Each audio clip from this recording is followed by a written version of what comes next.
Hello and welcome back to the Circular Economy Show podcast from the MacArthur Foundation. In this series of episodes, we're featuring conversations from Summit 22, which was held a few months ago. And in this episode, we're hearing from two international organizations, Coca-Cola and Timberland, on their journey towards circularity. Later on, you'll hear me talk to Charlie Downs-Jackson, Global Director of Advanced Concepts at Timberland, about how they're taking on circularity. But first, Cara Pecknold, Global Lead for Sustainability at Frog, spoke to the Coca-Cola Company's Senior Director of Sustainability for Europe, Wouter Vermeulen, about scaling reuse. Wouter, we have talked a little bit about this reuse topic, and we saw what it looks like in various forms. Can you tell me a little bit about what the Coca-Cola Company is doing in the space of reuse? Sure, with great pleasure. And first of all, thank you for having me here today. I think I would just want to contextualize this in a broader perspective. I think we all know that in order to meet the SDG 2030 targets, the Paris Climate Agreement, we need to transform our food systems, the way we produce, process, distribute, consume food and beverages. A third of our carbon impacts at Coca-Cola are linked to our packaging. So that means that if we want to play a role in supporting and driving a resource-efficient, low-carbon, circular economy, packaging really needs to be at the core of our focus areas. So that's why in 2018, we put in place a global World Without Waste ambition, which focused on collection, recyclability, the use of recycled materials. We followed up with a pledge to use less virgin PET materials.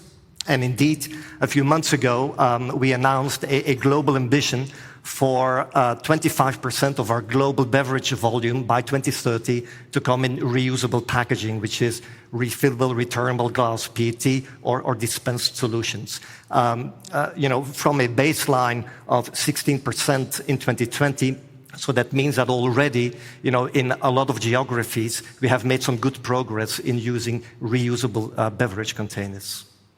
So when we think about this reuse, we've talked about it being quite hard. These are the types of things that are difficult to scale. And there's a balance between taking action or making a pledge and a commitment, as you have already discussed, and then the infrastructure that's actually needed to execute. Can you talk a little bit about what Coca-Cola is doing to think through infrastructure and what needs to happen in order for this to actually to be successful at scale? Sure. So I would say it takes a village, right? We're discussing here systemic change. So that means that all of the actors across the value and supply chain of our industry will have to chip in and will have to play their role. We as Coca-Cola Company will continue to innovate and test and trial and share our learnings and insights with our customers, with our industry partners, with stakeholders. But we can't do this alone. And there's no one-size-fits-all. In certain geographies, certain solutions work better than in others, building on previous experiences, like in North America, for instance, dispensed and reusable cups for freestyle dispensed machines is an area of opportunity for scaling. So we're working there, with partners to develop new prototypes of cups with the next generation cup challenge. We're working with partners like AB InBev and others on a 100-plus accelerator platform to innovate and bring about, new models of reusable cups and vessels. That's for the dispensed business. But then, in other areas, the traditional returnable and refillable bottles are also an area of opportunity. In LATAM, we have the universal bottle, and we can talk about that in a minute. But here in Europe, for instance, we are also looking at expanding our footprint in refillable and returnable packaging. But just to point to the size of the change needed, the whole soft drinks industry in Europe has more than 400 bottling facilities, some of them running multiple filling lines. A one-way PET filling line cannot be converted to a refillable filling line. So that means, and a returnable filling line is twice as costly as a one-way. Right? So changing that whole infrastructure, those returnable filling lines are 50% slower. They take up 2 to 3 times as much space. We will need more production facilities. So as we usher in returnable, refillable bottles, we have to be really very aware of the changes at all levels of the whole supply chain. Yeah, so let's touch on that universal bottle as one of the innovations that Coca-Cola has taken as a next step. What do you see sort of coming out of that? What sort of impact? We know it's working in LATAM, but what will it need for us to move it into other geographies to be successful?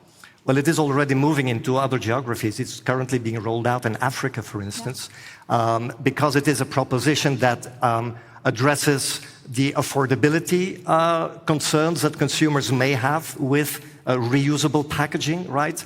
And at the same time, it's also, as a company, from an operational perspective, it has its advantages. It's a multi-serve PET bottle, refillable, that actually is standardized across multiple brands. What is changing is the label, Coca-Cola, Fanta, or Sprite, but it can be returned up to 25 times, right? And so in Brazil, this 2-liter multi-serve universal bottle has actually enabled us to avoid bringing 200 million single-use plastic bottles per year to the market. So there are very tangible environmental benefits, but it also addresses consumer concerns. And I think as we look at scaling up solutions, we will need to identify those sweet spots, where we do address consumer concerns related to convenience, to price, to taste, to quality, and keeping the consumer central as we develop new solutions is a key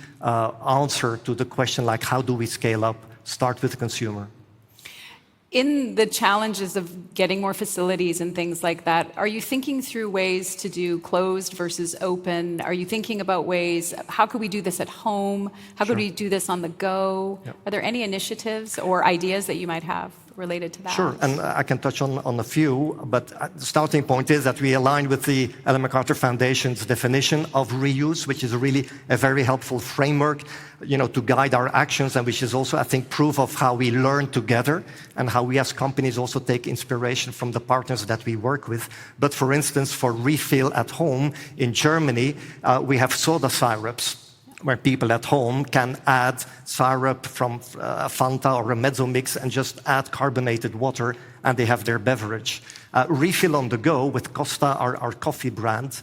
They have this cup called Bird, borrow, use, reuse, take back, which actually allows you to borrow a cup in one Costa store, top it up, fill it up with coffee, finish the beverage, and return it into another Costa shop. So that is a solution as well. And then together with our bottling partners in France and in the UK, we're working with Carrefour and Tesco, to have an e-commerce solution where people can buy multiple refillable products, including beverages, get them delivered at home, and then have multiple options to return them back. So I think we are running a lot of pilots and trials. For us, it's going to be key to understand consumer behavior, because we're actually in the process of creating new consumer habits. That doesn't go overnight. Consumers can be stubborn, and we should know, because we are consumers ourselves, right? And so that's going to take some work and some insights to get that right. But I think we're on a journey. We're making great progress. But I think, through pledges and commitments like ours, we create the pull factor, the demand, if you wish. Now, we also look forward to see other partners in that whole ecosystem to chip in, from policymakers to suppliers to industry partners, to collectively try to drive that transformation. So as we heard from Wouter, embracing circularity has many opportunities, but can also present multi-layered challenges. Now, let's hear from another big company, Timberland, on how they're embracing regenerative practices.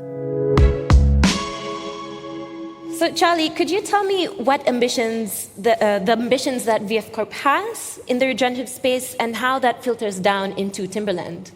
So VF in the regenerative space, it's not just about regenerative, actually.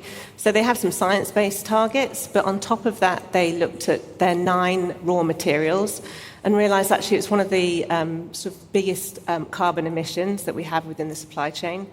So we have 9 materials, and we realized that within the growing, the processing, and the production, these were the ones that we needed to target.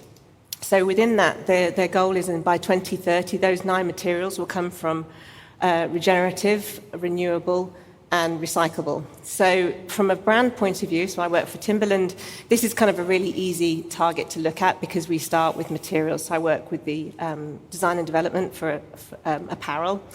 And so from our point of view, we're looking at making sure that we have an equitable future, a greener future. It's inherent with Timberland about doing eco-innovation and sustainable products. So it's really important to us and has been for a long time.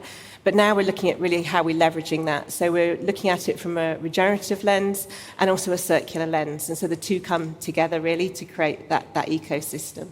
And just off of memory, you have things emerging like Timberloop and the take-back system, correct? Yeah, so for us, there's, as I said, not one goal, it's multiple goals. So Timberloop was launched last year. It's about take-back, so we're now taking back product from our consumers. And then we're on a learning process. We've got these products, some of them will be for resale, but some of them will be about how do we recycle them, how do we use them in the future.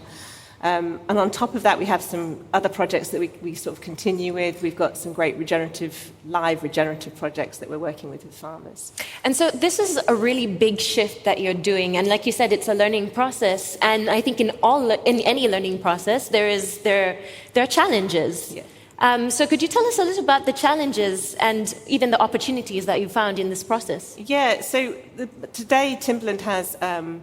So we, as a brand, we went after three key raw materials. So we have leather, rubber, and cotton. And as I said, I don't do footwear. So leather, they have three regenerative projects going across the world. So in the US, Australia, and Brazil.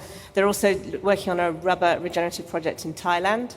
From an apparel point of view, cotton was our biggest fibre that we look at. So we've got projects going on in India. We're sort of supporting 600 farmers at the moment to be regenerative farmers, regenerative cotton farmers. We're also working a project in the US and in Turkey. So this is all coming together to hopefully test and learn. So we've got lots of different projects going on, and not just within the cotton circle, but in other areas as well. The drawbacks, I guess, we've had is sort of threefold in a way, that we have, from a VF standpoint, a very robust supply chain. So there's a lot of processes that always have to happen. And when you take on these projects, it's new, and we don't know what's going to happen and what the outcome will be.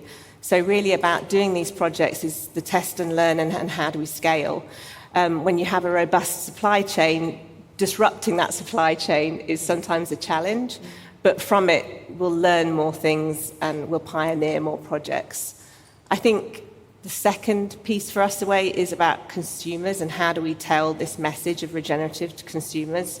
It's a really challenging topic. It's a big topic and be really overwhelming. So how do we break it down to sort of bite-sized pieces that consumer can sort of really relate to?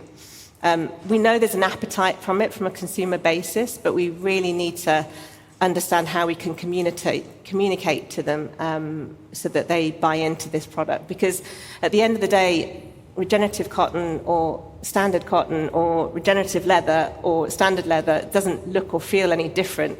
So it's about the process that went on before that we need to really sell in.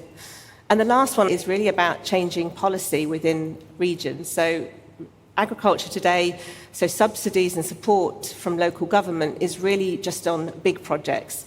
And what local governments, regional governments need to do is understand that supporting these little projects can really help benefit their country in the long term. So how do those subsidies get to those farmers? So, you know, we at Timberland are supporting these farmers on a 5-year project to become regenerative. But, you know, we need to understand what's the next for them. How do they scale this, and how do we scale with them? So what I'm hearing is a lot of questions around scale and also mindset shift, which has been, I think, a theme for Summit 22. My last question, quickly in one sentence, because we're running out of time. What has surprised you in this process? Oh, gosh, that's a really good... I think it's everyone's willingness to try and make stuff happen. Within our supply chain and with farmers and the whole supply chain, and how keen people are to make the change.